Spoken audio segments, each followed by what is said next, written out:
Welcome to We Digress with Joy and Jess. Join hosts and longtime friends Joy Simpson and Jess Perry as they tackle the stuff of life the only way they know how, with honesty, faith, and humor. This is We Digress with Joy and Jess. Hey everybody, welcome to We Digress with Joy and Jess. I am Jess. And that would make me Joy. Jess. It just gets progressively more. For those of you listening, Joy literally just did jazz hands and then and I'm going to take everybody back and say, those aren't spirit fingers. These are spirit fingers. That is hilarious. And you know how the stupid Halloween season is right here. Right. And sorry, no offense to people who like Halloween. I just have issues with Halloween anyway. So I've been seeing all kinds of costumes, and I've seen now they put clips of movies with the costumes, and that was one of them. And I was just like, oh my gosh. Right. It's a millennial dream. And my students now have a burn book. So somebody's been watching Mean Girls lately. I mean, a classic, but I was like, literally on the front, it says burn book and it's pink. And I was like, you guys are 10 anyway. That's another episode. We promise there's going to be a whole nother episode. But I am a little like, because, I had Christmas rehearsal yesterday. That's probably where the spirit figures came from. It's Christmas time is almost upon us. Time. It is. It is. And Hallmark has already started. It started. The first Christmas movie was 2 weeks ago on a Friday night. In the Hallmark. I do have the Hallmark schedule. Don't judge me. I don't. I am a Christmas movie nerd. Okay. Lifetime, Hallmark. I do them all. I got one for you. Okay. So this, my friend Ashley reminded me of it this morning because last weekend, John and I were up in the mountains for our anniversary, and it happens to be near a Bigfoot museum. And spoiler alert, Jess is a fan of Bigfoot, which I didn't know that, guys. Yeah. I didn't know until she posted it, and I'm like, how did I not know this? The idea of a giant man beast who smells bad and whose primary goal in life is to screw with campers, that just brings me so much inexplicable joy. It's the best. But anyways, so because I have this love for Bigfoot, and I've watched Finding Bigfoot and all that kind of stuff because it's hysterical. Ashley and I watched this combination of a Bigfoot Christmas romance movie that is on Netflix. And when I tell you it is magical, I'm going to find the name for it real quick. What is the name of that? It's some kind of, it's about this neighborhood, and the premise is really cute. It's super, oh gosh, no, it's not Bigfoot Family. It's, oh, I think I know what you're talking about. It's I think I haven't seen the movie, but I think I've seen it on Netflix. It's Welcome to, Christmas. I just spelled Christmas wrong because apparently I'm not running on full. Neither one of us are. It's been a long week. It's a week. I'm going to try and find it. It's some kind of, we stumbled upon it, and I laughed so hard. I'm going to have to find, I'll put the name of it in the description, but it's hysterical. It's got a pretty good cast, actually. It's got Thomas Lennon in it as he plays this documentarian who's come to this town to talk about Bigfoot. And I won't spoil it because his character is it's hysterical. But did you ever watch Harry and the Hendersons? I feel like I did when I was a kid, a couple episodes, but I wasn't. Because that's a Bigfoot show. It is. I was not into the Yetis the way that I am as an adult. Really, I have to say, Finding Bigfoot on Discovery Channel, that was the gateway for me. Yeah. So we're up in the mountains. Anyway, whatever. I'll find the name of this. It's going to bother me because I can't think of it, but we'll find the name of it, and then I'll put it in the description. But John and I were up in the mountains in northern Georgia. We drove up there for our anniversary last weekend, and we went to this museum on Sunday. And then John wanted to listen to podcasts on the way down about Bigfoot because he was fascinated. He also did not really understand. Turned your husband. Well, he didn't understand the depth of my love. for Bigfoot. And so he was like, I'll learn more, because that's what love does, right? Love learns about your wife's random Bigfoot exception. If I didn't think I could love John anymore, he's even entering into your special love for Bigfoot because he wants to just know what his wife loves. Like, right? That's a good man. Get you a man who will listen to Bigfoot podcast with you. To be fair, though, he did fall asleep once I started driving, and he was listening to Bigfoot. He fell asleep in the car on the way down. But it's okay. But He's been driving a while. He tried. And some of these Bigfoot people, they're a little crazy. Like, there's some stuff that I heard on this podcast that I was like, no. Like, they're like, Bigfoot is telepathic. And wow. And he speaks. Yeah, it's like a whole thing. So there's some crazy Bigfoot, and then there's just some innocent fun. Like the idea of people who go out into the woods and like try to talk to Bigfoot by like taking sticks and hitting them against trees. Like, this is the kind of hobby that I think more people should get involved in, because it's harmless. It's just a bunch of people going out camping and making an excuse for it, and have fun. God bless you. Enjoy. May the Bigfoot be ever in your favor.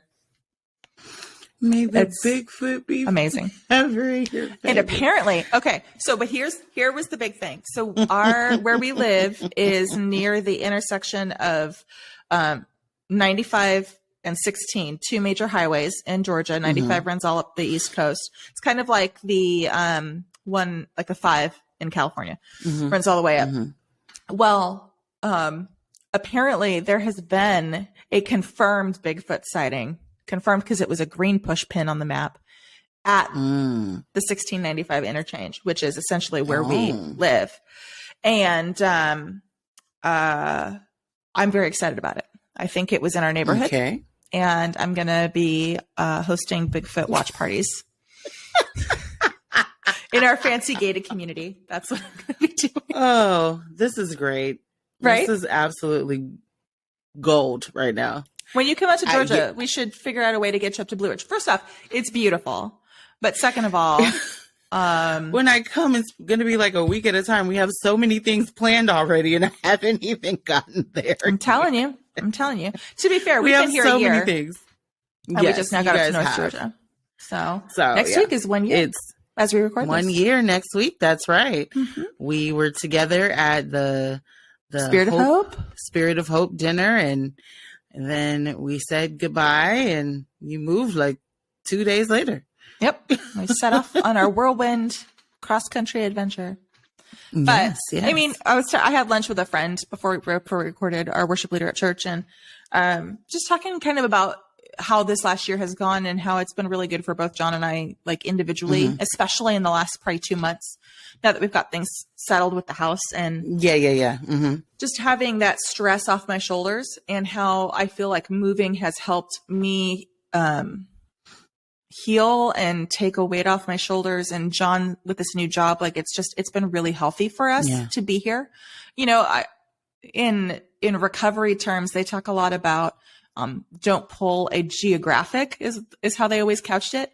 And basically the idea is that don't try to run from your problems, because your problems will just follow you if you don't deal with them. Follow you where you go. Yeah. Yeah. It doesn't matter where you are still you, and your problems are still your problems. Right. And it's totally true. And I think the difference for us is that we weren't necessarily running from our problems. We were looking for a reset in our lives, and we were looking for a place where that reset could happen. And that's what Georgia has been for us. So, you know, it's been really good for us and for our marriage and, you know, all that kind of stuff. Yeah. But we're the weirdos who always like over celebrate our anniversary. But that's not weird. Don't say that, because here's the thing. Whatever number it is, it's worth celebrating. Absolutely. You know what I'm saying? Whatever it is. And, you know, I'm a big celebration person. I believe in like going for it. And when I was in that one relationship that we know I should not have been in, one of the things that would happen, we'd celebrate every month on the date of our anniversary, because we would say the idea was you never know how much time we have, because we knew it wasn't going to last forever, because we knew it wasn't the right Right. thing.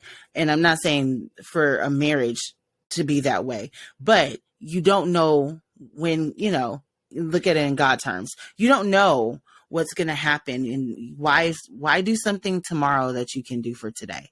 Why not celebrate Right. while you can? Why not Right. go for it? So I don't think it's weird. If other people do, I don't think it's weird, because I think it's great that you guys do that, and it's become your thing together, and it's become something that, okay, so what are we going to do this next time? And Right. it's always, what I'm saying, it's something that I think it's important for your marriage as well, because this is something that you guys have made a decision to consciously celebrate and do, which kind of talks about what we're going to talk about today. These are the things you guys communicate about and the things that you do. So it's not weird. It's not coming up upon your anniversary and John's like, oh, okay, I guess, do you want to go to dinner? Like, it's not. Right. Well, it's not that. There are things that we kind of stumbled into and yet are intentional. Now they are intentional. We stumbled into them when we first started, but they're intentional now. But celebrating our anniversary and going on these trips, they're important to us. First off, we like to travel and we like to be together. So that's a good place to be. But also it's a renewing in a way of the covenant that we made on our wedding day. Like we are treating it with importance and creating space for that, because it helps us kind of take stock of where we are in our relationship. And it's like a moment in time that we can point to and go, okay, we're 7 years in now to this marriage. How are we doing? We're taking the temperature of things. What are areas where we need to work on? Are we good? Like, are things healthy? Like, and so that's been really beneficial for us. And then the other thing, and this is super hokey and super cheesy, but ladies, I highly recommend it, because it will help if you have a significant other who is not good with dates and does not remember. If you can, now it's depending, you should be able to, actually, now that I stop to think about it. We got married on October 17th, 10/17. So twice a day, when it is 10/17, one of us, sometimes both of us, will, if we catch that time, like we notice it, we will send each other a message at 10/17 and say, 10/17, I love you. And if it's a good day, we'll catch it on both times. Cute. It's super cheesy and super cute. And the great thing about it is multiple things. First off, it's connection points during the day. And, if we're busy or something happens, like, we understand, like, it's just that we've told the other person we love them. But then also it helps because now we don't forget our anniversary, 10/17. And we know where's my notebook so I can write this down? These are like life such hack. Good tips. Like, that is a really cool idea. That's not one I've heard. I'm thinking like a date night jar with the, the popsicle sticks and stuff. We have that. That you were going to say something like that, but which is cool. I love that idea too. Can't wait to do that myself. But that I love so much, because like you said, it's a touch point during the day. It's making sure, no matter what, you're in that I love you, you let them know. And then you don't forget your anniversary. Like, and it's every day. It's not just on our anniversary. It's like every day. Right. It's every day. That's wonderful. I love that. We missed today. I'm that type of cheesy girl though. Right. But the thing is, like, and what's funny is John is the one that started that. Like, he happened to catch it one time and he sent me a text message, 10/17, I love you. And the timestamp was all 10/17. And I was like, oh, and so now it's become a thing. Like I said, so we stumble into this, but now it's intentional. And I think there is that intentionality that has always been a part of our relationship, going back to when we were dating and how we met, that I think has been really helpful for us as we have weathered a lot of external storm in our marriage. Right. Our internals have been good. Right. And, external pain points often reveal internal pain points. And I don't want to come in here and say that our marriage, that we never miscommunicate or that we never have problems, but we communicate with the understanding of the other person's heart and intent. And so for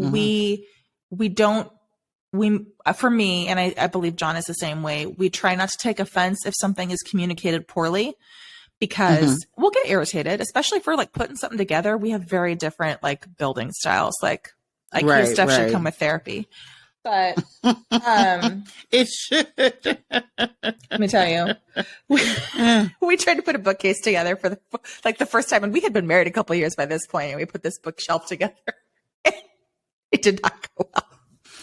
Well, you know, it's crazy because we were thinking about like how during the pandemic there was a lot of divorces. Yeah. Because it was almost like people had never spent that much time with their spouse. And I'm not saying I know what was going on in people's homes, because it wasn't just celebrity breakups, because there was a lot of celebrity breakups, but like people like we know in real life as well. And my mom and I were talking about that the other day. Like the pandemic, it was like it showed people, like in some relationships, it showed where people had grown apart. Right. People had different communicating styles, where you went from, this is only going to be 2 weeks. And then it ended up being 2 years almost. And it's a lot. It's heavy. There was a lot of headbutting. There was not a lot of space. And if you didn't live in a palatial, and I'm like, some of the celebrities, they live in ginormous houses where they can ignore each other, and they still got divorced. You know what I'm saying? And there were already, of course, cracks in the seams, because it doesn't mean, because I'm not married. Let's put that out there. I'm not married yet. I have not been married yet. I had to be intentional about saying yet, because there's power in what we say and what we do, and not because of any hoodoo voodoo, but it's literally scripture. Right. There's power of life and death is in the tongue. And so I try to be very intentional about what I say, because God listens to that too. And he listens to the tone in which we say it. So I just want to give that disclaimer. I am not married yet. I have not been married yet. I desire to be married. Right. And with that, I have learned examples, I think, along the way from people in my life who have been married, who are married. Have been are the ones who are divorced and may not have gotten remarried yet, or have been those who have been divorced, and their second time around was what they originally thought that the first marriage was going to be. I've had these conversations with people, and the reality is, and what's going to boil down to all of it, there was always cracks already in the seam. There was already the foundation was not always there completely. When growing up in the ministry I grew up in, before our pastor would marry you, you had to go to marriage counseling. It is required. He would not officiate if you had not. And the counseling does not have to be with him. It is if you, and he does offer it, but it is a huge belief. And some people do it just to get through it, to get to the stuff. But what I've found is that I've heard a lot of people who have gone through like the struggle and they're together. They didn't talk about the things that they're dealing with in counseling before. They did surface things. So when you go to premarital counseling, I believe this is just the single girls take. You need to be intentional about what you want and communicate that, because you don't want to give surface stuff, because after the wedding day is done, after the party is over, life truly, this is a new life that begins. Am I wrong or am I right? No, you're the married one. You know what I'm saying? So new life truly begins. There are some things that need to be, I'm sure Jessica and I can tell you, there are people we know that have gotten in marriages and somebody was like, oh, I didn't really want kids. Why didn't you talk about that beforehand? Or I'm not good with money, or I'm not great at saving, or I don't like to. Sometimes it can be the simple things. I don't want to cook every day. I don't want to, Well, it's the simple things that I feel like sometimes people don't communicate. And then we don't want to communicate the hard things because we don't want to push someone away. Right. So John and I first off, I 1000% agree with everything that you've said. I think it is spot on from both as someone who would give that advice in a like counseling capacity, and then as someone who's been through it. Absolutely. I will say, so John and I, first off, the two couples that I have married, I said, because they were family. I said, I'm not going to do your premarital counseling because I'm too close, but you need to go get premarital counseling. And here's a few places that I recommend. Our premarital counseling, we were kind of in the same boat. The guy that I would have gone to do our premarital counseling was either, or the guy that was married us was my father. So that's not going to work. And then my pastor, who I worked with day in and day out, would have been the other option, but again, too close. So we went to John's church that he grew up in, was a really large church, and they have a counseling center on site, and they have a whole premarital counseling program. We actually went with a trained therapist. She was a AMFT. And so she was getting her hours for licensure, but she was a Prepare Enrich trained therapist. And I will say two things about our premarital counseling. As someone who had, like, for me, I had been very intentional in my single years to do a lot of study and a lot of learning about relationships and marriage when I was dating. I likened it to being the football player who watches a lot of tape, even if they haven't stepped foot onto the field. That was what I was going to be, right? So for me, a lot of the premarital stuff was not necessarily breaking new ground for me in my knowledge, but it was, for John, it was. And I think it opened up the door for him to be able to share a little bit more about some of the things that had happened in his life and his history and backstory, you know, because we had known each other for 2 years by this point, and had dated for 2 years, and we knew each other really well, but I'm still learning things about him. You know, we've known each other 20 years, and you just found out about my Bigfoot thing. So, I mean, there's always room for learning in relationships, right? But I think that's important. Because we're also ever evolving and learning ourselves. Absolutely. Well, and you made an interesting point earlier. You said, you know, are you going to grow apart or are you going to grow together? And that's the thing. Everybody grows. Everybody changes. Are you growing apart, or are you being intentional about growing together and growing with each other? And so our premarital counseling, like I said, I don't feel like it blazed a ton of trail for us. But what it did was it opened up the conversations, and it taught us a few things about how we look at things. So I will say, for us, the best part of premarital counseling to me was that we did Prepare Enrich, and in Prepare Enrich, now mind you, we had been matched scientifically by the eHarmony algorithm of matching people based on your answers, right? So we were a pretty good match from the get-go.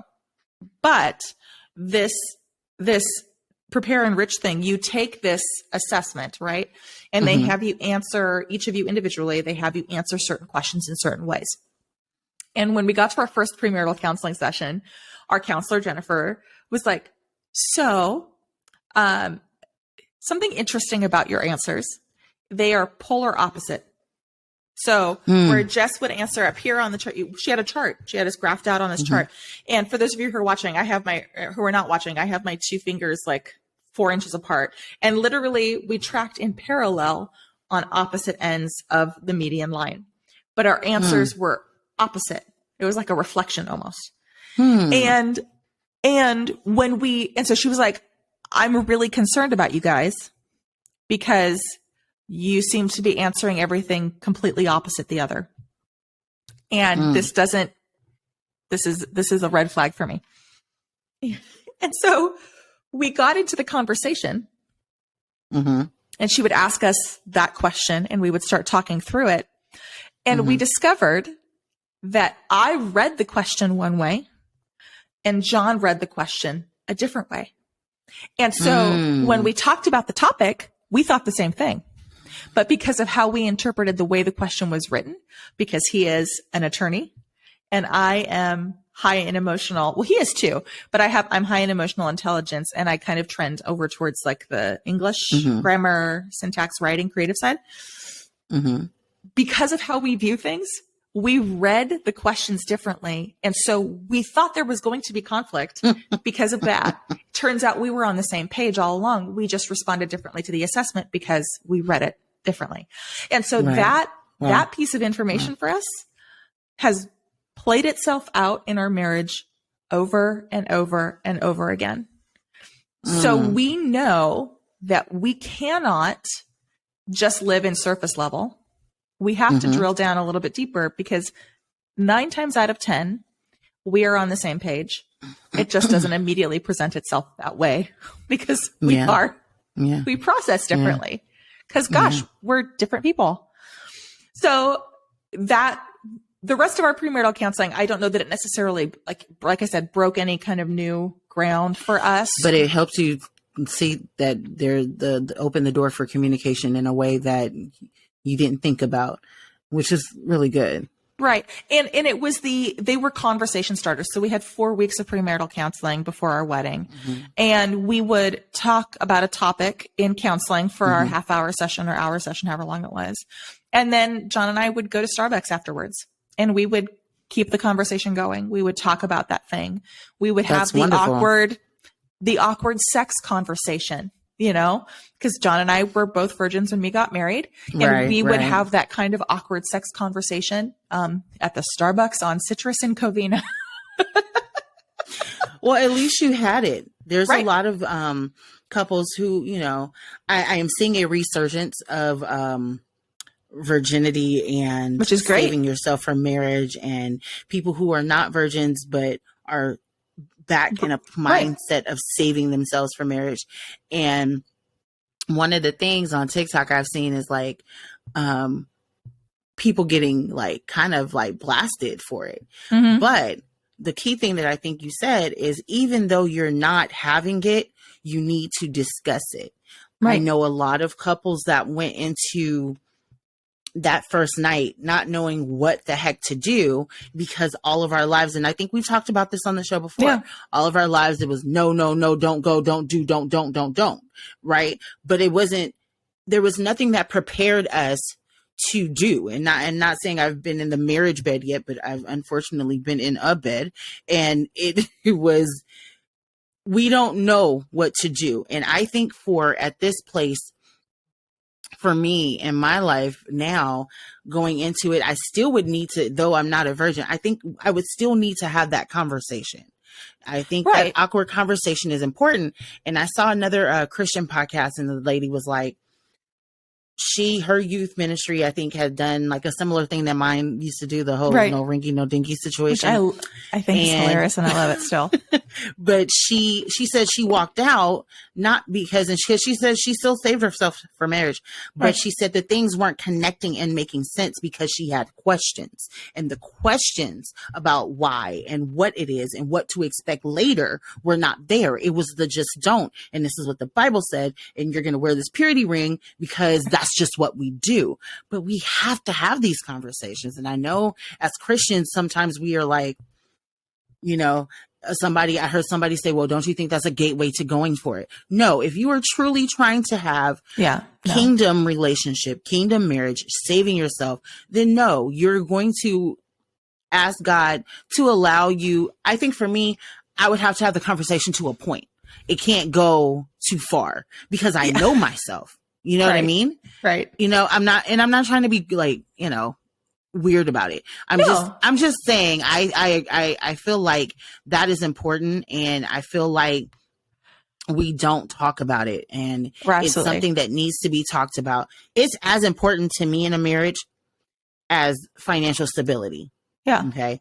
That to me, because personality wise, that's an important factor of marriage for me.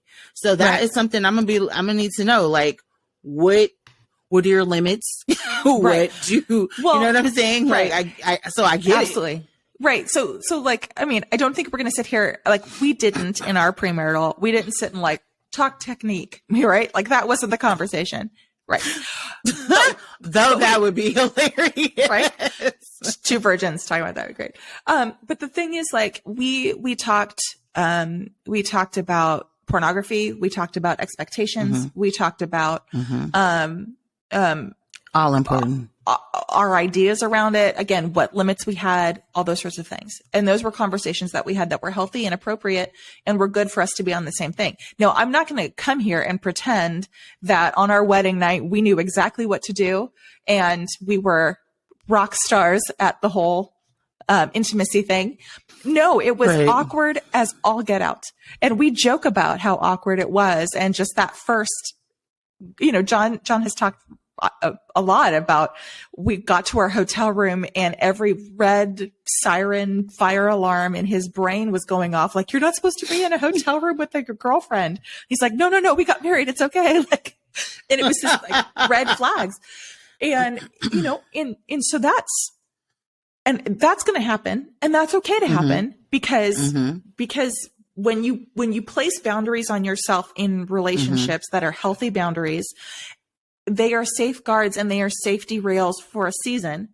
When you remove them, it feels weird. When you take the training wheels off, you have to learn to balance on your own. And that's what our wedding night was us learning how to balance on our own. And that was the first year, 2 years, 3 years of our marriage. And I will say this, we had extra baggage in that arena because of health issues. And so John was very sick when we got married, and I didn't appreciate how sick he was. And so I didn't understand how just exhausted all the time that he was. And there were health issues there. And so I internalized a lot of stuff because I thought it was about me, and it had zero to do with me because in my immaturity, I was doing this. And so we had a growing season for a while in that regard. For again, internal reasons because we were inexperienced and didn't know, and external reasons that kind of came upon it too. And that was okay because we have this idea that conflict or not getting it right is bad. And if there's growth in that, you have to get it wrong before you get it right. And that's true. That's true. When you get it right, it's real good. When you work towards getting it right, in some ways that's even better because there is because it is such an intimate thing, right? And it is such a vulnerable thing. There is something so deeply binding between two people who are being completely open and vulnerable in a safe and non-judgmental environment. When you can have that kind of vulnerability with somebody, and when you can laugh together as you go, what is this? This is awkward. That vulnerability and that safety takes the intimacy up exponentially. Because it's not just a thing that you are doing. It is a covenant renewal act. That you are participating in as often as you would participate in it. And it helps draw you, not just scientifically, because there's endorphins and all that kind of stuff that happens, and you have serotonin, and it's like, oh, I love you, and pheromones and all that stuff. But there is also, just on an emotional level, there is just that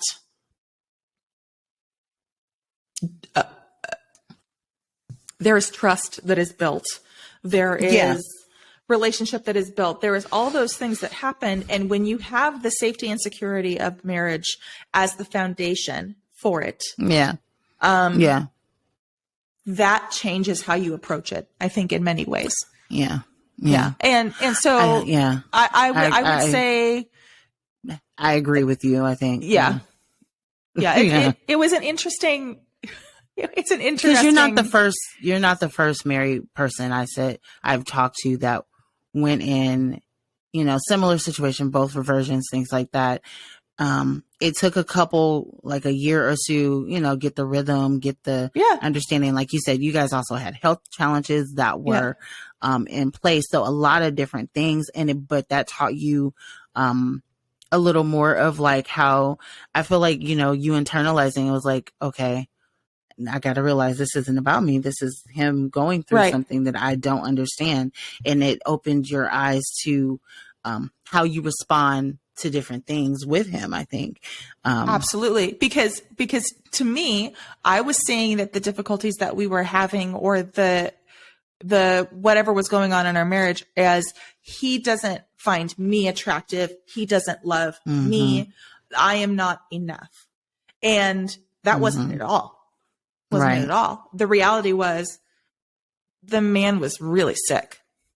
and he was exhausted. And it was a miracle that he got up and went to work every day. Like, and I just didn't understand what was going on in his world. Like, he was trying to survive. And I wasn't appreciating how hard he was working to be a good husband and to be a good attorney and to be a good son and to show up every day and get up and go. It wasn't until he started feeling better and the treatment started working and he started getting better and I saw the change in him that I really understood. Oh, because he was already sick when we got married. I had no framework. Like, I knew him, but I wasn't up against him 24/7. And then you get married and you're up against this person 24/7. Right. You saw him on date nights and things like that. Exactly. It wasn't, church. And so you didn't see the day-to-day 24 hours, I'm with you all the time phase, because he could have rested before he came to you and had more energy before he took you out. So I get that.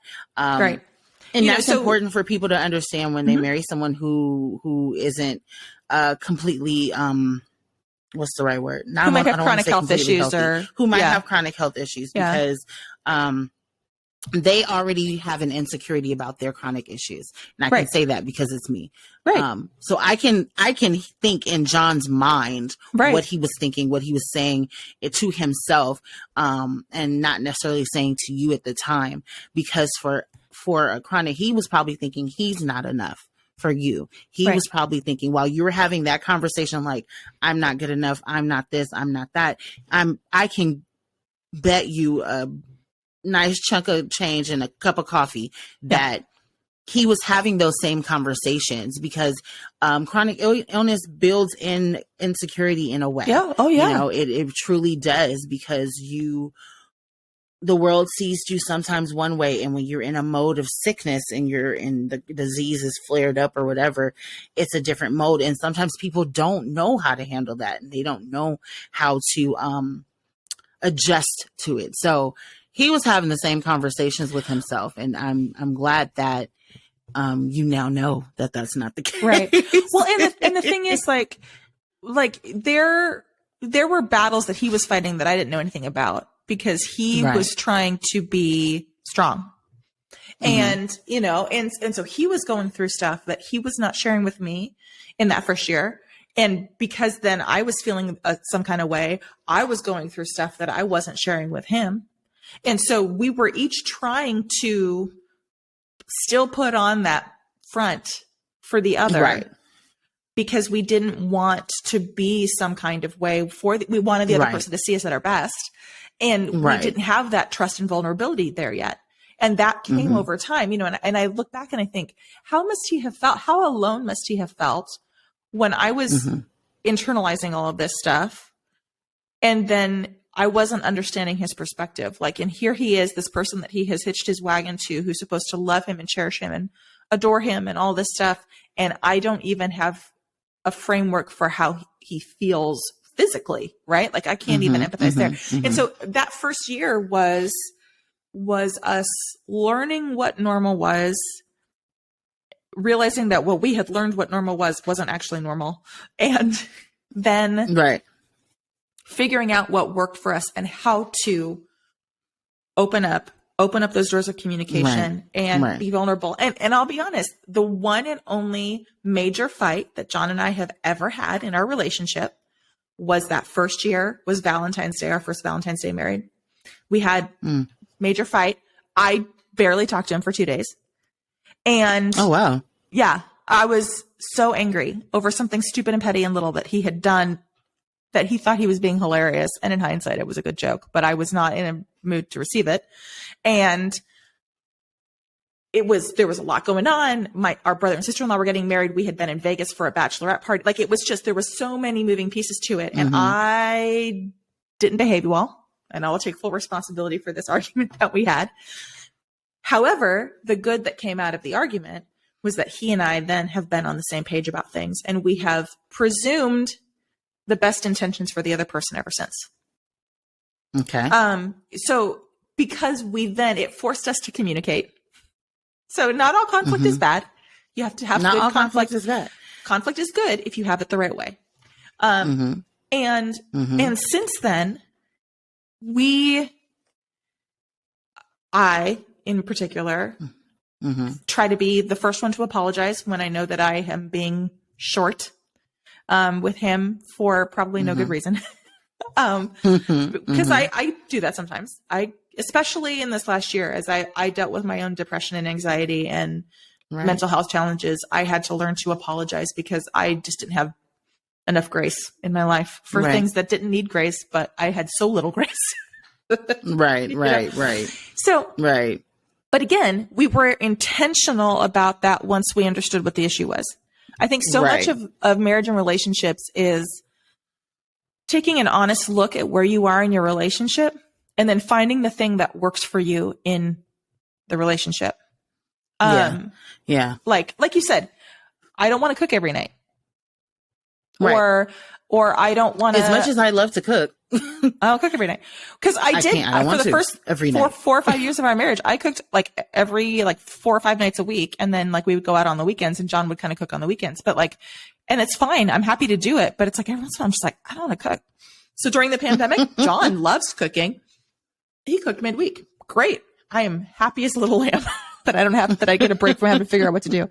And it's that question too. Are you expecting me to do it all the time? Exactly. Or will you be willing? Because I like a man that can cook. So does that mean because your mom cooked for your dad for 45 years, every single day, 3 meals a day, are you going to have that expectation on me? Because I'm going to tell you, there are 5, 7, 8, 9, 10 reasons why that probably cannot work for me. And to me, I think it goes back to the framework that you said earlier. We see relationships that we grew up under. I lived with a single parent. So a healthy marriage, I did not see other than my grandparents. But even with that, Mary Louise ran them. You know what I'm saying? Like my grandmother, my grandfather ran them, but she was the talker. So she thought she ran them, even though he ran them. She was the neck that turned the head. Yeah. And so then when my papa passed, it was just, she never, remarried or anything. My uncle and my aunt, they've been together a hot minute. How old am I? Yeah. It's 2022. They'll be married 23 years on Valentine's Day because they got married in 2000, February 14th, 2000. It was my senior year of high school. Yes.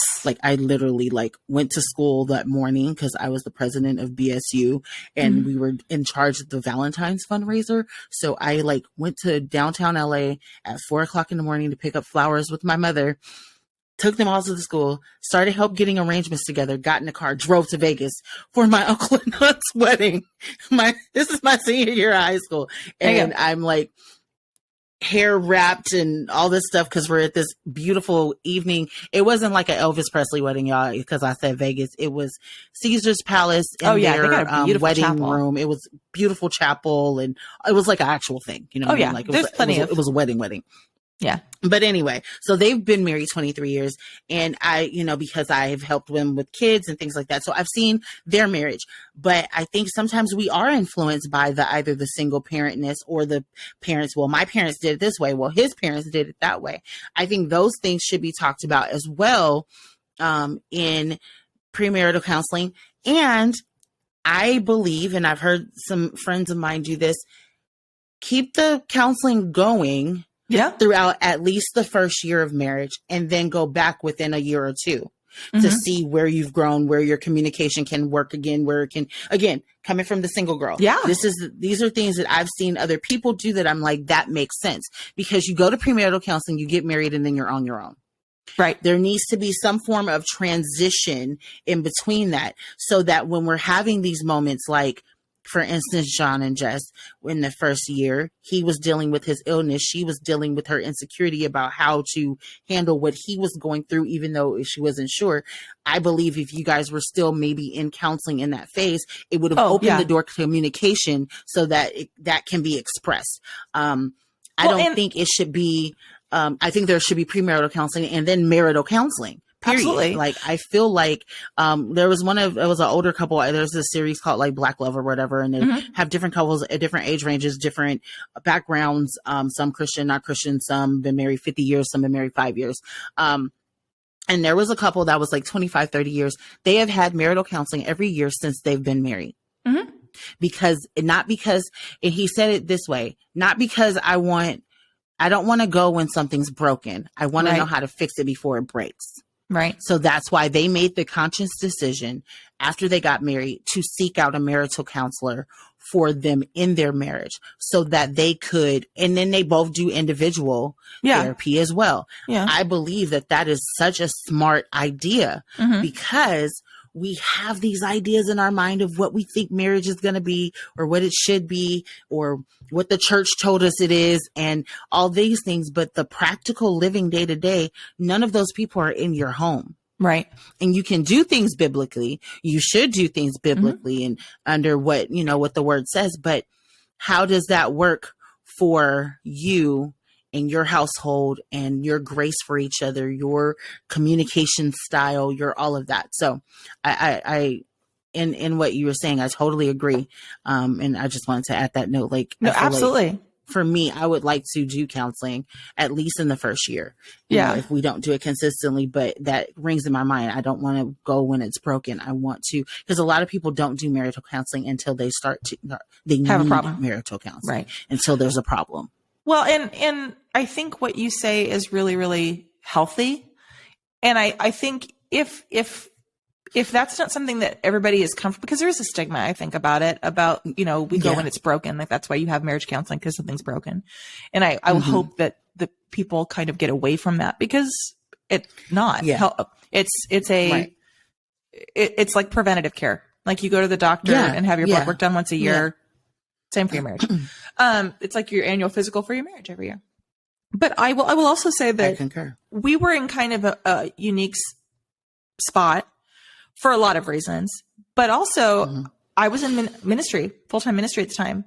And I will say this for pastors, for ministry people, it's a different, it's a different environment. There's a lot of added stress, but there's also, you don't have the freedom to be as open about your struggle and growth, because I think we were two fully formed adults who got married later. We were in our 30s when we got married. And so I had lived independently. John had lived mostly independently. And we then were trying to merge this. And then we were dealing with all these other things. And thankfully we were both mature and stable and well-intentioned and that sort of thing. But the added complication was, in ministry, there are not a ton of people that you can go to and have those conversations, because that pool is so much smaller, because it's not appropriate necessarily to discuss some of the things that you're struggling with some certain people in the church, because that's not a healthy, it's not a healthy conversation to have. Right. If you want to have it with somebody else on staff, but it's awkward. So we need to do well for ministry families in particular. We need to create spaces for pastors and their families to have those conversations in a healthy way. That are safe places for them. Because I totally agree. Totally agree. That's not a thing. And as so much of the struggles that we have gone through in our marriage are, again, not internal, they are external, and a lot of them have had to do with church. And so there has been a lot of that in our marriage and over the years, because we dealt with stuff at a couple churches where we were powering through those things and figuring it out. And so here's the thing that I think has made 100% the difference in our marriage. And I think it is the thing that people don't give enough credit to. You have to have a partner who is working on being the healthiest and best version of themselves for themselves and for you, but they also have to work on being the most spiritually mature version of themselves as they can be. Because, and a dear friend of mine who I used to work with, he was the lead pastor at Valley. His name's Mike Spradlin. And this is not unique to him. I've heard this lots of places, but he's the one that has talked about it the most, is about the triangle. So if you have a triangle, right, you have a triangle that raises to a top point, and the base is wide and the top is narrow.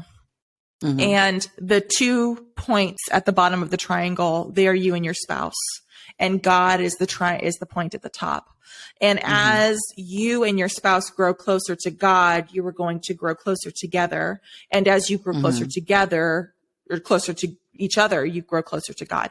And that is a healthy triangle to have, right? I will say that so much of the blessing in our marriage, and I say this with fear and trembling, because I know how quickly it could not be that way. I've seen it, is because we have 2 of us who, imperfect though we may be, and imperfectly though our attempts may be, fundamentally want to be close to God and each other. John is a good man. He's a man who loves God. And he's a man who loves God more than he loves me. And I love that. and he wants to serve God. And in being in relationship with me, because of my position and how I do things and my personality, it has opened up a whole other way of serving God for him. And it has opened up some freeness in him and his walk that he didn't have before we got together. But for me, it's also opened my eyes to a whole world of, he loves apologetics. And so we talk apologetics. That's awesome. Great. But that is the thing. Look, I counsel and have counseled just this week, even with women who are in relationships with husbands who don't care to work on themselves, who don't care to work on things, who don't see an issue, don't want to, are not invested in it. And that's a hard place to be. That is. Yeah. That is a really tough place to be. And so our natural response as women is to clamp down and say, I need you to fix this, and I want you to fix this, and we're going to fix this together, and blah, blah, blah. And may I suggest that you open up your hands and release that. First off, release them to God. Pray for your spouse. Ask God to give them wisdom and to poke at him. Let the Holy Spirit poke. You don't need to poke. Let the Holy Spirit do. Stick him on him. That's what I did when John was taking perhaps a little longer than I was anticipating to propose. I told the Holy Spirit, get him. And just like that, get him. And the Holy Spirit got him. And no, but well, actually, that is an accurate story. That is a very accurate story. I was like, I'm 33. I ain't getting any younger. Let's go. Let's do this. So I feel you, girl. Right? So I feel you. So all that to say, like, we have to let go. And there, let me just tell you the number of times that there have been something that has like maybe bugged me, or my sweet, amazing, wonderful husband is very methodical, and his like, he likes to think about something, and he likes to really ponder it, and he likes to really weigh all the options, and he likes to take his time to like really dig in. And me, I like to do all those things, but I'm quick. Let's do it. I don't got time. Like this has been a pattern that has played out over and over. We know this about it, and we laugh, and it's great because he helps me slow down and I help him light a fire. Like it works. Yeah.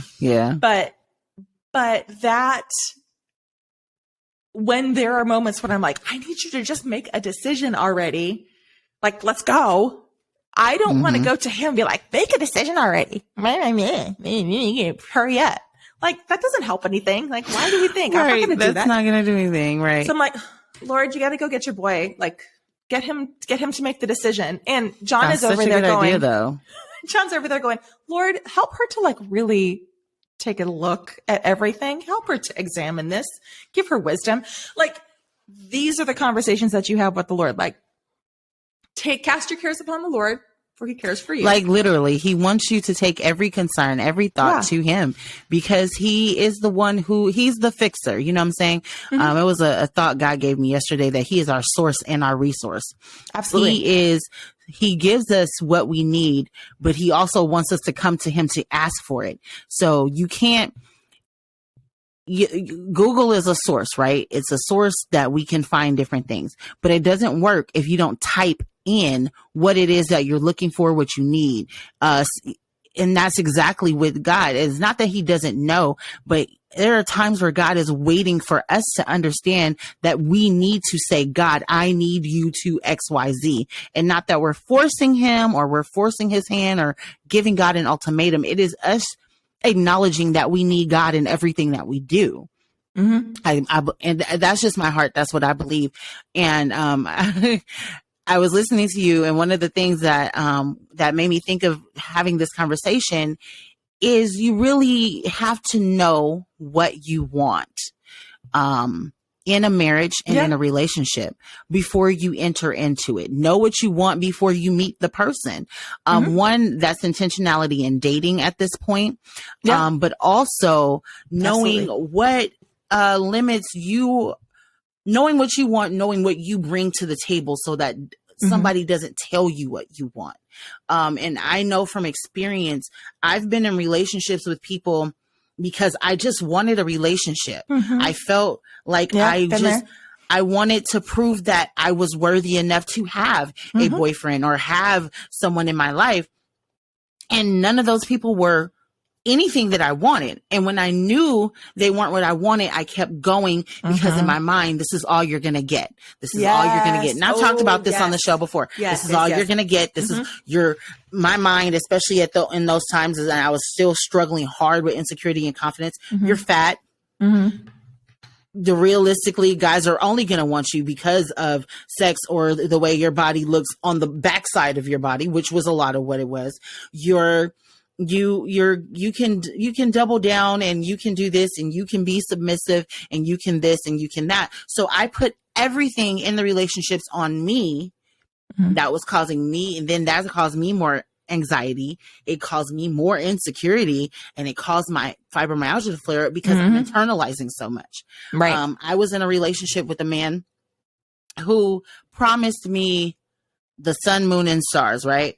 All of the sun and the moon and stars were all fake. It was all smoke and mirrors. He had green screens going up. It was no reality, right? To the basis of this relationship. And what I should have known, everybody knows, not only am I in ministry, I have always dreamed to go to Carnegie Hall. I had always dreamed to do these big things. And the first opportunity for me to go to Carnegie Hall was coming up, but he was sick and we were planning to get married, and he proposed on the phone, and I was at Chuck E. Cheese at my nephew's birthday party. That should have been red flag number one, but I was so insecure and so just wanting and needing and desiring to have this, I have a man thing, that I wasn't paying attention to the red flags. He lived in Victorville. I traveled to Victorville all the time to see him because he was the one who couldn't travel. He was ill, and I felt bad because I have my own chronic illness, and I'm like, I can't expect someone to want to take care of me when I can't take care of them. But that was a warped sense of taking care of. In a sense. And then it got down to the point he had promised this big old house. He told me where the house was in LA. A friend of his was going to be moving out the country. We were going to move into this person's house and it was going to be our house and all this stuff. And he was going to get in-home nursing with his insurance and all these things. And I kept driving past where he said the house was, and me and my mom went looking at it. Could not find it. Matter of fact, that house is still occupied by somebody else, and they did construction on it not that long ago. And I should have known then. I was like, but okay, I'm like, now it's starting to, and then he ends up saying to me, well, if you don't get to go to Carnegie Hall this time, it'll be okay. And I was like, you want me to give up my dream that's literally tangible? Like, it's literally right here. Like, it's not that it's a dream that I'm just wishing on a star. Like, the dream was actually in the process of happening. Like, I was supposed to leave in a few months. And because of, well, it's our money now and it's our this now. And there was no premarital counseling. There was nothing. And I was like, God, am I going to give up my dream? But is this what it's supposed to be when you're with someone and all of that? Well, he says he can handle me being a minister. So, but he also tried not to respect the boundaries of, I really, for real at that time, I was like, I don't want to be intimate with anybody until I get married. He tried not to respect those boundaries. And I was just like, okay, then it got to a point where, and I think I told this story before on here, or I know it's in the book, that my god sister was like, look, I if this is what God is really telling you to do, I'll be right there in the dress standing next to you. But I really want you to pray. And I really want you to truly ask God.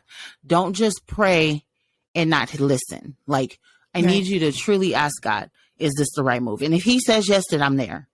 If he says no, I cannot support this. Right. And it was a little more to the conversation than that, but that was the gist of it. And I knew I didn't even have to pray, but I prayed anyway. But I knew right then, for real, then and there, that I couldn't do this. But I prayed anyway. And I talked to my mom, and then my mom was like, call your Aunt Connie, my mentor. And I talked to Auntie Connie. I was like, at this point, I do know what I'm supposed to do. But now I'm like, how do I break up with a sick person? Like, am I going to be that person? You know, am I going to be the person that's done it to me because I'm sick and they can't handle my stuff? And she said, you're not going to have to do a thing. God is going to do it for you. And I was like, how in the world is that going to happen? And on my way to El Camino College to rehearse with Corral for New York, I get an inbox message on Facebook. Classy. Almost it would probably have been the equivalent of 2 pages of breaking up with me. And in my mind, at first, I'm like, the audacity. Like, are you kidding me? Yeah. But then I remembered, she said, God was going to, and I remembered those words right then. So though it hurt because of how it happened, I also saw God in it in that moment. And I remember talking to her and having this conversation with her. I was on a train with my mom going to Orange County to meet up with my uncles, because sometimes we didn't want to drive. We would just take the train. And I looked in the window on the train after having this conversation with her, and I finally saw myself for the first time in months. Not saying I hadn't looked in the mirror before. No, you can look and not see. I had gained almost the 80 pounds that I had previously lost. My face was completely broken out. And I'm not a person that my face breaks out like that. My hair was broken off because of stress. Like, it was just, and I looked at myself and said, God, how did I let myself get here? And it was because I was in a wrong relationship. It literally boiled down to that. And that actually brought me to starting to write Beauty Flawed, truthfully. That relationship, because that relationship gave me the foundation for a youth service. God showed me some things and started putting things in the scripture and into light. And that has been how I started this whole like Beauty Flawed brand journey situation. It was because of that relationship. How messed up I was because I was seeking something that didn't belong to me. That relationship, that man, none of that belonged to me. That wasn't mine to have. And it caused such internal stress and conflict within myself. It almost broke up friendships. If you're in a relationship and your friends are fading away, and it's not because God is taking people out of your life, you need to kind of like look at that. But I realize now, at the age that I am now, and at the understanding about marriage that I have now, that I need to know what I want, so that my prayer isn't God send someone, because he can send someone. But is it what you want? You have to be intentional in your prayer. And I was scrolling TikTok last night, and this girl was like, I feel like you should pray for your spouse even if you don't know who he is. Yeah. And that is true. And I've had moments where I've done that off and on, but I had to really look at myself and say, what do I want? Do I not just tall, dark, and handsome? Because I'm not saying that's what I want. I'm just saying, that's not bad. Not just this, but I want to be a man of God, but I also want him to be a man that understands the call on my life. And I want to be able to understand the call on his life if there's a call on his life in that direction. It's not about what just he is. It's about what I should be for him. I also have to be honest, and I have to be truthful. There are going to be days where I cannot cook because I am in so much pain. Right. And that is a real reality of my life. There may be times, if we end up having a child, that I'm going to need help. Yeah. Because I am in pain and I can't Absolutely. function as well. We may need outside help. We may need all the aunties to come over. We may need, Right. things like that. It's about knowing who you are truly and what you want so that it can come in a package in the way, so because we ask God for things and he does it, but then we get it and it's like, I didn't mean it like that though, Lord. Like, so you have to be intentional. I feel like I need to be intentional about Absolutely. what I want in a relationship, because at this point, truly, it's not just about dating to date. I mean, No. It never was for me, but I Right. never ended up with someone who was in that same place. I was never in a relationship with someone who actually wanted to date me to marry. So here's the And question. that's what I want. Here's the question that I think is a really great one. And it's one that John's mom told him to ask about as he was evaluating a potential spouse. And the question was, is this someone that you want to be the mother of your children? And if your children turned out just like her, would you be okay with that? And I think it's a great question. And It's a very great question. I am honored that I fill those boxes for John, because it's a big question, and he feels that for me. Like if I popped out mini Johns, I would be the happiest person on the entire flipping planet. Especially if he has this like dimple. It's adorable. Anyways. But all that to say is what you talk about, and I don't want this to sound some kind of way, but it's going to come across this way. But I hope you all hear my heart when I say this. You have to find someone who is your equal.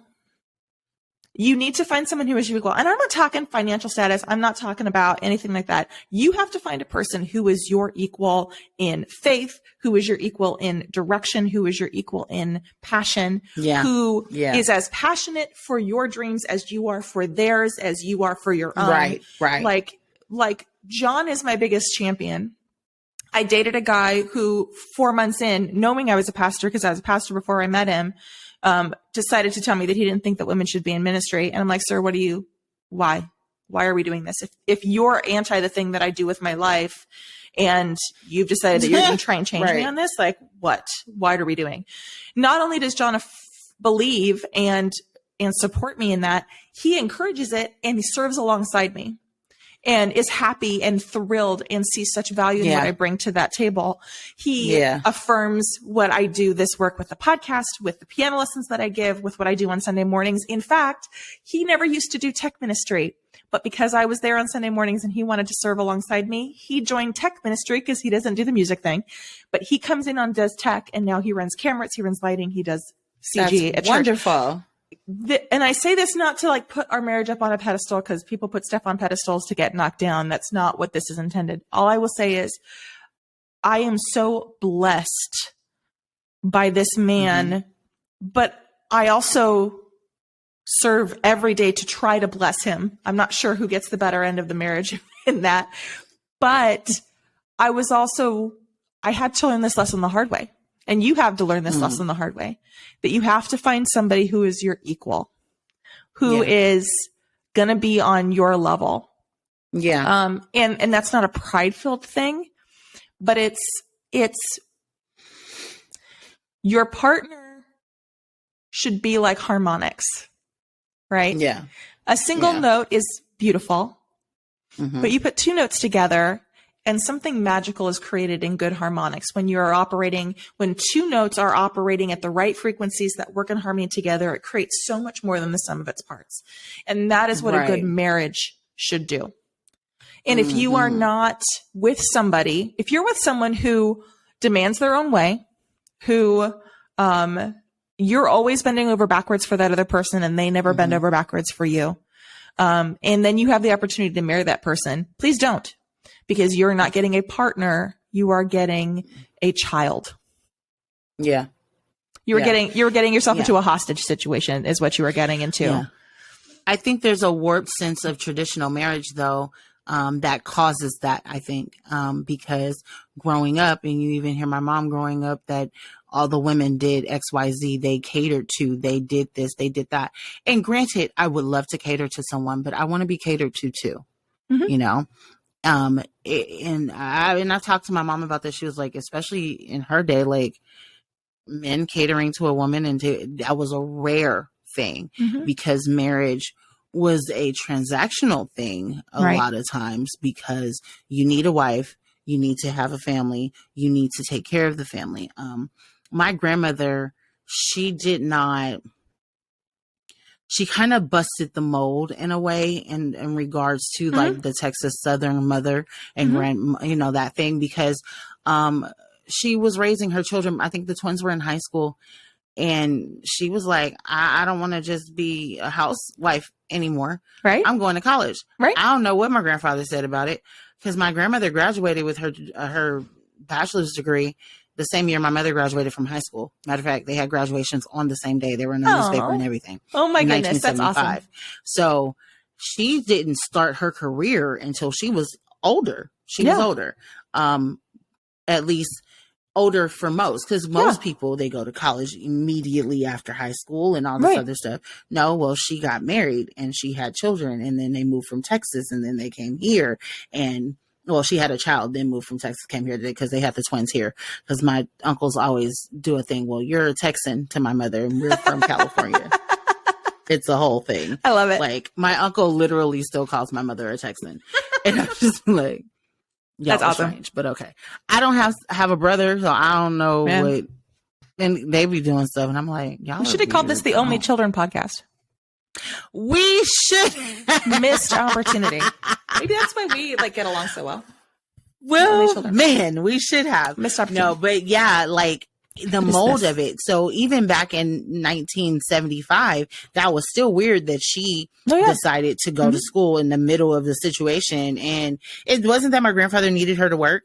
It wasn't that he wasn't taking care of the household, because he was, but she wasn't being fulfilled. Right. And at that time, you're starting to build on the women's lib, because it's now the 70s, though that's not what she was doing, but that's what she was doing. She wasn't consciously like feminist, but she was, in a way, she wasn't out there with Angela Davis or nothing like that, but she made a decision that a lot of people in her age group, in her group of family and that season that they were in, that broke the mold, because that wasn't normal. It wasn't normal. And so I think sometimes some of these men, because I've seen this TikTok going around, it was a guy was like, we need to bring back women who cook and women who this and women who that.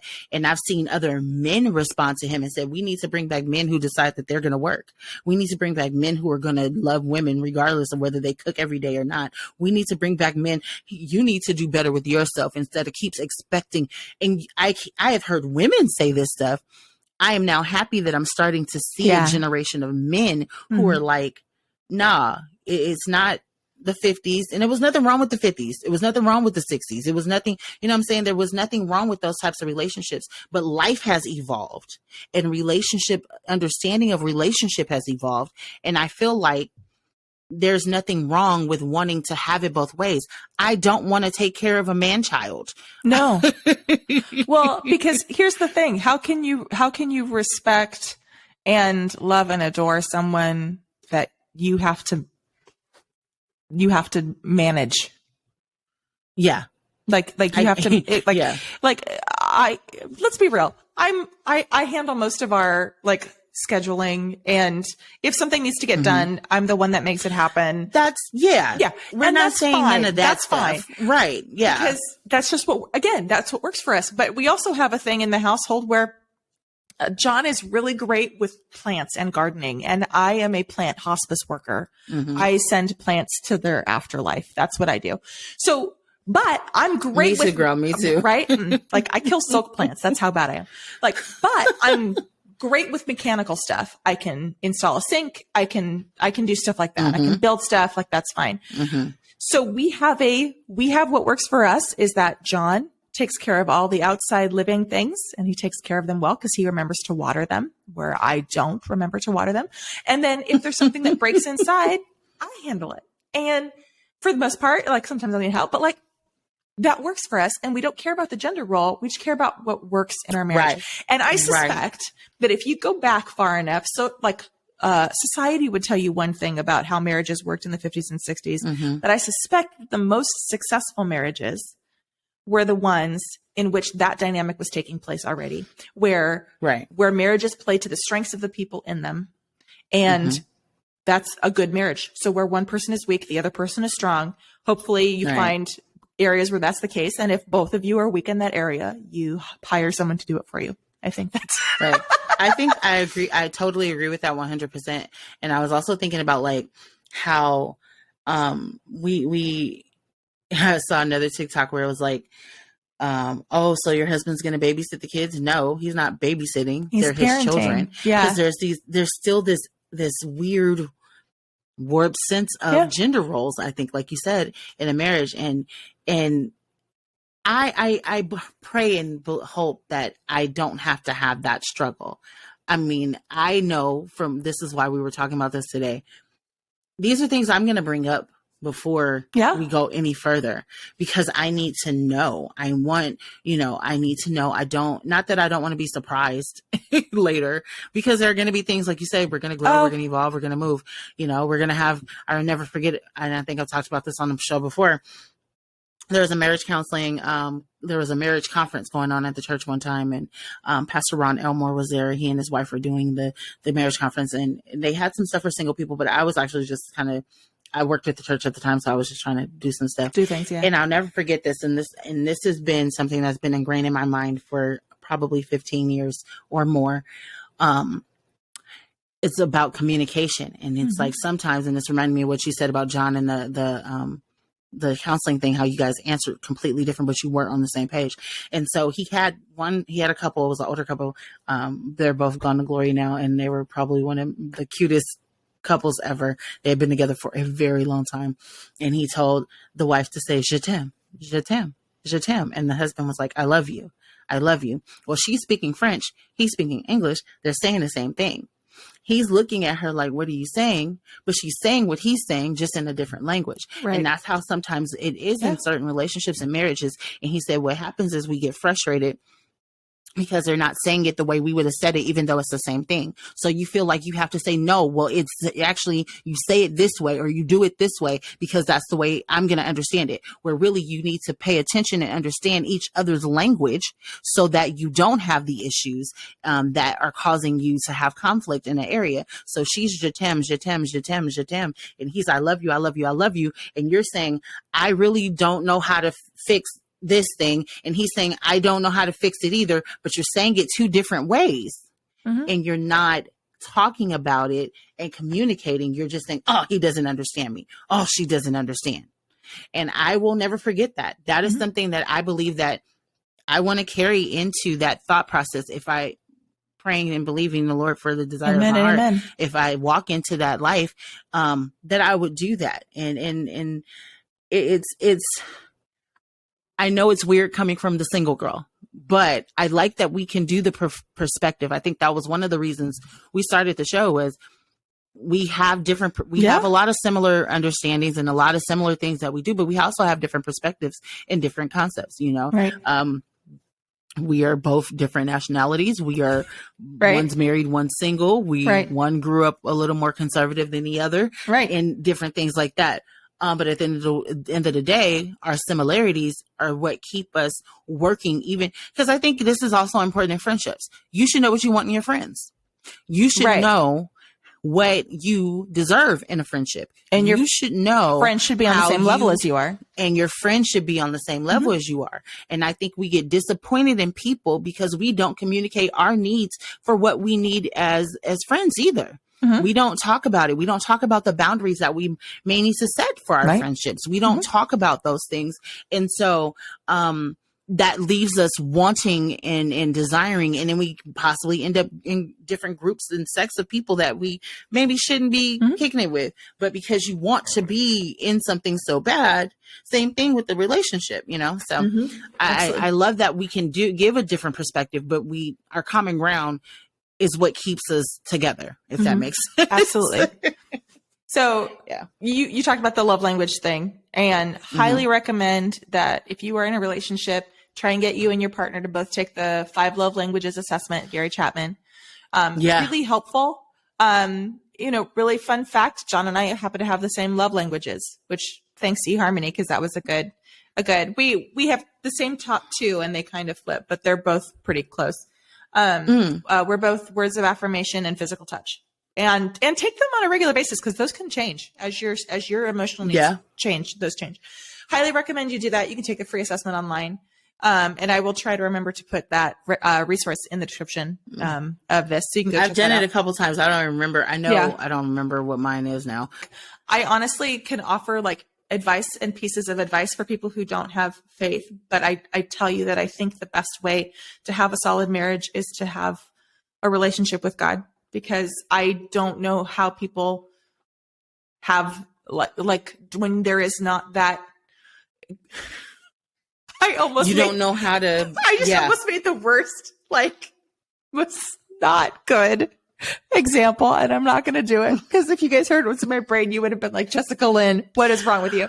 But God is like the gravy, right? God is the gravy over your dish of a marriage or relationship, because he's the one that adds the flavor and the moisture when you're dry. He is the one that creates that sauce, that secret sauce, if you will. And now definitely.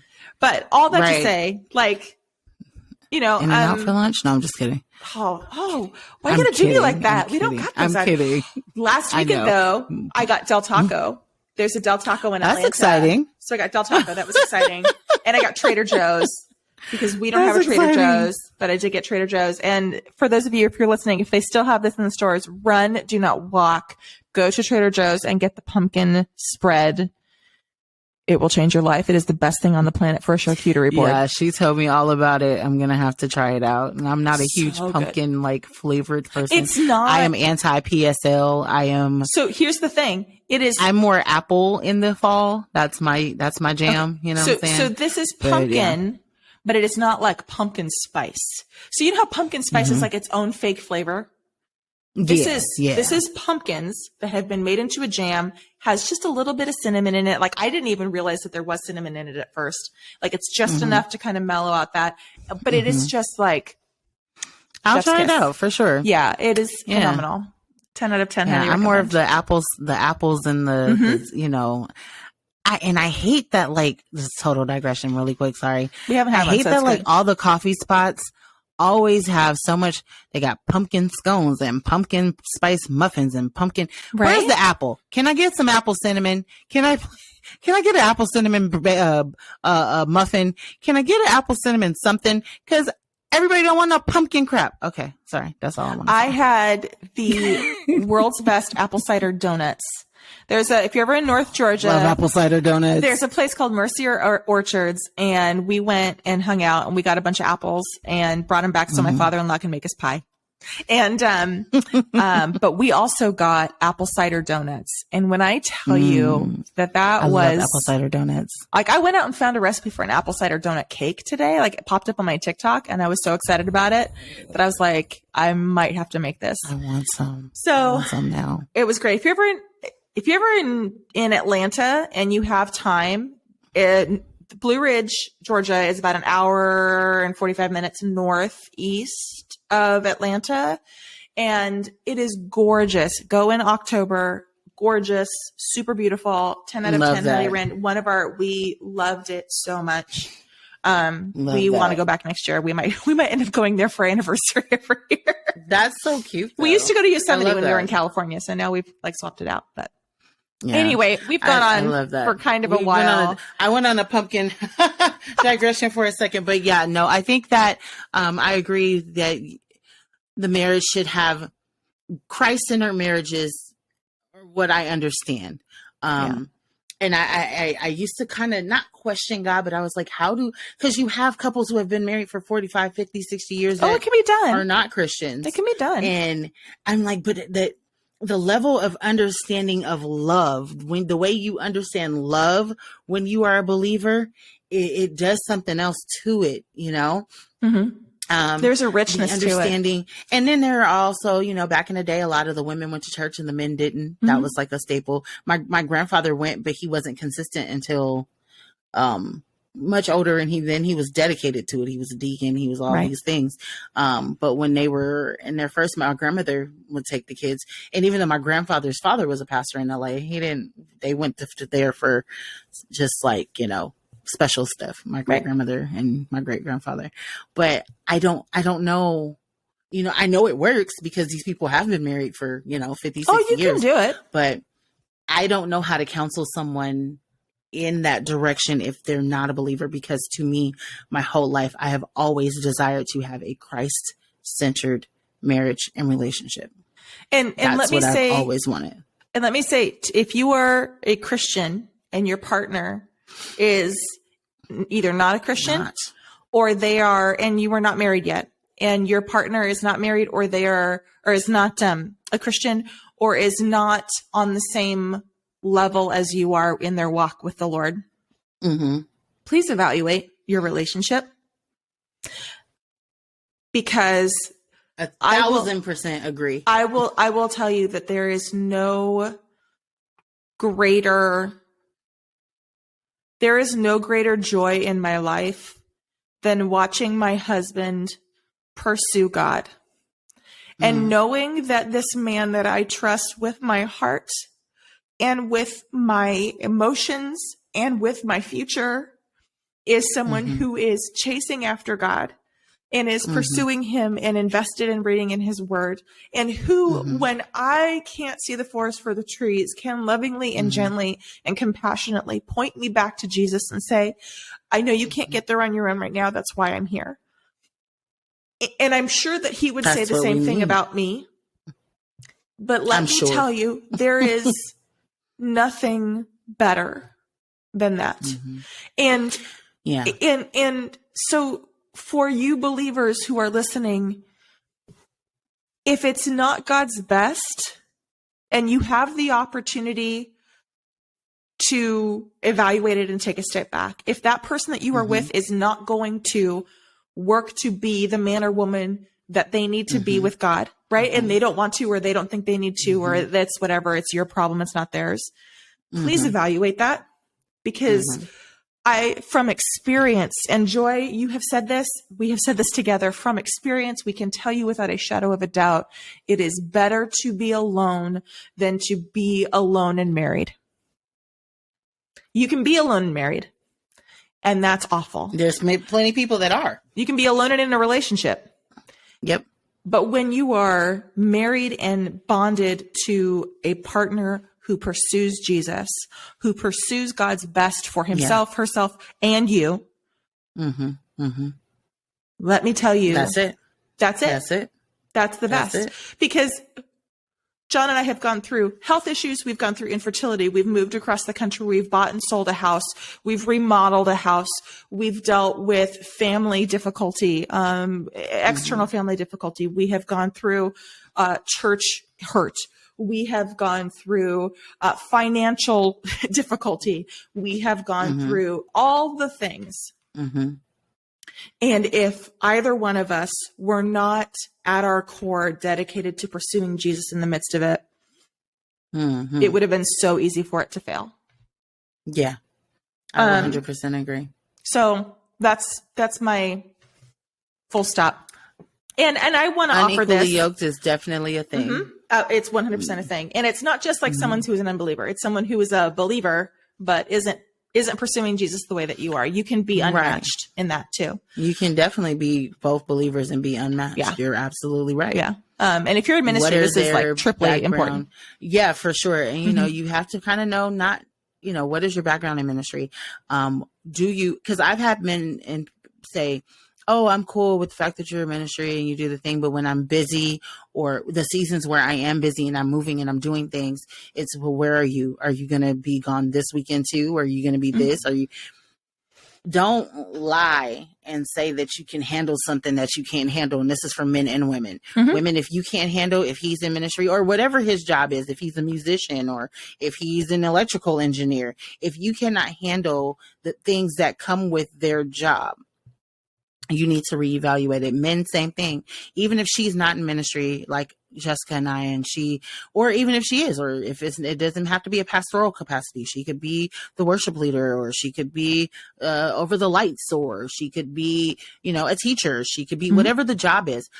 Be honest with yourself and about what you want in a relationship, because some of these jobs are going to take them away from you at times, unless like you're a John in life and like, I'm gonna learn how to be with her still and learn the craft of what they're doing. I may not be musical, I may not be a preacher. I've always thought that I was going to end up with a dude that preaches too, but I don't know if that's the case. And if he's not, that's okay too, right? As long as he walks with me and he's who got called for me, then that's where we go. I would take what you said a step further and say, if you're not with someone who in ministry is also called to and works alongside you in ministry, then maybe that's not the right one. Because I have seen so many, particularly guys, I watch them choose these women who I'm like, bro, she's not going to be a good pastor's wife. Like, she's not going to be a benefit to your ministry. Like, she's going to be a millstone around your neck unless God does something extraordinary in her life. I watched it all the time when we were in college. I mean, how many guys can I go? I can list a name of them going, I don't know about that. But you sit there and you go, to me, if you were in ministry or you have something that you are really passionate about and your partner is like, whatever, have fun. Like, and I'm talking about like, not like hobbies. I'm talking about like big things. Cause like I have big weird hobbies. Right. Like, I don't need John to be passionate about Bigfoot, but you know what? That man listened to Bigfoot podcasts all the way down the mountain. And because he is amazing. So all that to say, we've been talking a lot, and we know it's probably time to wrap up, because we could talk about this forever and a day. If this is interesting to you and you want to hear more about it, we definitely can. We can maybe even, I don't know, break off podcasts, whatever we do. But all that to say, or some resources invite someone in as a guest to be another perspective other than ours. So you've got let us know. Let us know. Anyways, we will stop talking and stop digressing. But only for this weekend. We'll pick it back up forever. My whole life is a digression. John said, you guys do go all over the map when you talk. And I was like, yeah, he goes, but at least you're honest about it. Like, it's in the title of the show. And I was like, right. People know. We digress. And then eventually we get back to what we were talking about. It makes sense. We're spaghetti, but we get back to where we need to be. We definitely do. Hey, catch us on that note. Catch us online at joyandjess.com. That's JOIANDJESS.com. You can catch us on the Instagram at We Digress with Joy_Jess. You can send us an email at podcast@joyandjess.com. If you've got thoughts, we would love to hear them. You can leave us a voice memo at joyandjess.com so you can have your thoughts. We'll air it on the show. Let us know what's going on. We'd love to chat with you. We're also on Facebook. We're on YouTube. So make sure you go over. You can watch this podcast if you were listening. If you're watching it, hi. That was unscripted, but we are both hams. It was totally weird. It worked well. Totally both hams. For those of you listening, we both just mugged at the camera. Adorably. All right, y'all. We will thanks for listening, guys. Bye. Thanks for listening. Check us out on the web at joyandjess.com. That's JOIANDJESS.com. We'll see you next week.